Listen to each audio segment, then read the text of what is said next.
تو پھر سارے بول کے کہتے ہیں اب جو طوفان آئے گا وہ سخت ہی آئے گا، اس لیے کہ گھٹن جتنی زیادہ ہوتی ہے پھر فضل بھی اتنا۔ جن لوگوں نے تکلیفیں زیادہ سہی تھی رب نے عزتیں بھی زیادہ ہی عطا فرمائی، جن لوگوں نے تکلیفیں زیادہ سہی نا انہیں اللہ نے درجہ بھی۔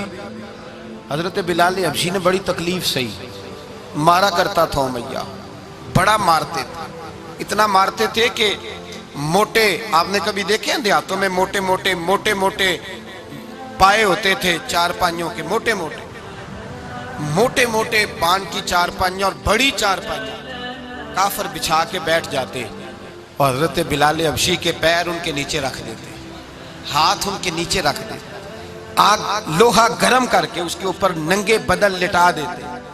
مکے نے بڑی آزمائشیں دیکھی، پھر اسی مکے نے مدینے نے عجیب رنگ دیکھا کہ میرے نبی معراج سے واپس آئے اور حضور نے عظمت دی، فرمایا بلال یار تیرا بڑا مقام ہے، تو مدینے میں چل رہا تھا اور میں جنت میں تیرے قدموں کی آواز سن رہا تھا، کتنا تیرا مقام ہے، کتنا تیرا درجہ ہے، میں وہاں تیرے چلنے کی آواز سن رہا تھا۔ حضرت ابو بکر صدیق رضی اللہ تعالیٰ عنہ نے اس زمانے میں حضور کی نوکری کی جب دوسرا جانثار کوئی نہیں تھا، سارے لوگ تانے دیتے، کہتے ابو بکر تو اکیلا ہی سیاںا ہے، سارا مکہ مخالفت کرتا ہے، تو جان ہی نہیں چھوڑتا، سارا زمانہ مخالفت کرتا۔ ابو بکر صدیق نے مال بھی دیا، جان بھی دی، شہزادی حضرت عائشہ بھی دی حضور کی خدمت میں، ہر چیز لٹا دی۔ دنیا کو پتا اس دن چلا جس دن میرے رسول پاک صلی اللہ علیہ وسلم مسجد نبی میں بیٹھے تھے، درجنوں صحابہ تھے، حضور نے فرمایا ابو دردہ کو تو بلاؤ۔ جناب ابو دردہ حاضر ہوئے تو کہتے ہیں حضور کا چہرہ دیکھا تو ناراضگی ہے چہرے پہ، میں نے دیکھتے ہی کہا حضور آپ مجھ سے ناراض ہیں؟ حضور نے فرمایا ہاں میں ناراض ہوں۔ جب یہ لفظ کہے تو میں کانپنے لگا، حضور ناراض ہو گئے؟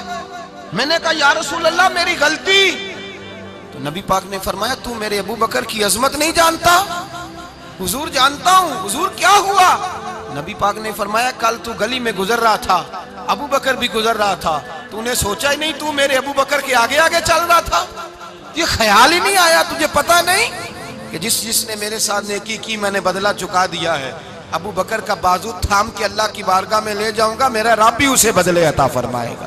یہ عظمت، یہ شان، یہ بلندی اور رفعت مشکلات سے گزرنے کے بعد ملی۔ میرے نبی پاک صلی اللہ تعالیٰ علیہ وسلم کے ساتھ مولا کائنات شیر خدا حضرت علی نے 9 سال کی عمر سے وفات شروع کی اور تا دم آخری حضرت علی نے وفا کی مصطفیٰ سے، کٹھن مراحل سے گزرے، کٹھن مراحل سے۔ حضرت علی کہتے ہیں میں ہر جنگ میں ہر جہاد میں ساتھ تھا، پر جس دن مکے اور مدینے سے آنے والوں کو حضور بھائی بھائی بنا رہے تھے، مہاجر اور انصار کو بھائی بھائی بنا رہے تھے، فرماتے ہیں میں تنہا کھڑا تھا، کوئی کسی کا بھائی بن گیا، کوئی کسی کا بھائی بن گیا، میں اکیلا کھڑا تھا اور میں سوچ رہا تھا کہ یار میں کدھر جاؤں۔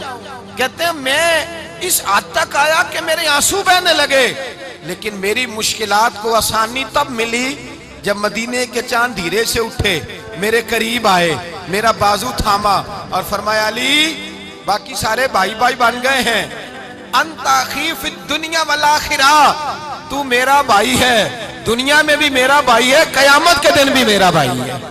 حضور نے اعزاز دیا اور غدیر خم کے موقع پر حضرت علی کا بازو تھام کے کھڑا کر کے حضور نے فرمایا من کنت مولا ہوں فہذا علی مولا، فرمایا جس کا میں مولا ہوں اس کے علی بھی مولا ہے۔ محبوب پاک سید عالم صلی اللہ علیہ وسلم نے جن لوگوں نے مشکلات برداشت کی پھر ان کو اعزاز ملا، ان کو درجے ملے، ان کے لیے جو آسانی۔ حضرت عثمان غنی نے صحابہ میں سب سے زیادہ مظلومیت کاٹی، سب سے زیادہ مظلومیت، 40 دن پانی بند رہا، کھانا بند رہا، تکلیف اور آزمائش کا وقت ہوا۔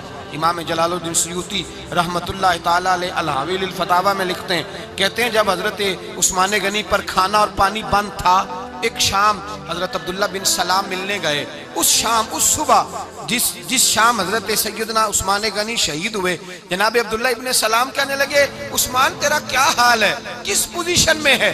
تو کہتے ہیں جناب عثمان غنی کہنے لگے عبداللہ آج میں بڑا سکھ میں ہوں۔ کہا 40 دن بیت گئے، کھانا نہیں آیا، پانی نہیں آیا، تو آج کیوں سکھی ہو؟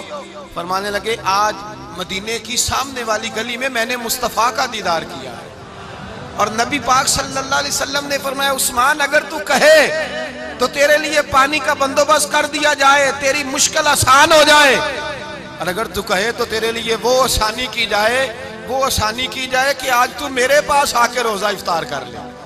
تو حضرت عثمان غنی کہنے لگے میں نے مصطفیٰ سے عرض کیا حضور مجھے یہاں کا سوکھ نہیں چاہیے، مجھے وہ آسانی چاہیے جو آپ کے پاس افطار سے ملے گی۔ فرمانے لگے آج میں رخصت ہو جاؤں گا، افطار رسول اللہ کے پاس کروں گا۔ حضرت عبداللہ ابن سلام فرماتے ہیں پھر اس شام حضرت عثمان شہید ہو گئے۔ لوگ کہنے لگے عثمان شہید ہو گئے، اور میں کہنے لگا نہیں، انہوں نے جا کے نبی پاک کے دسترخوان پہ روزہ افطار کر لیا ہے۔ روزہ افطار بھائی، پھر بعد میں جو آسانی ملی ان لوگوں، جو ان لوگوں کو درجات نصیب ہوئی، کٹھن۔ حضرت عبداللہ مزنی حضور کے غلام تھے، قبیلہ مزن کے رہنے والے، والد فوت ہو گئے، چچا نے پالا تھا، اسلام قبول کر لیا، چچا اسلام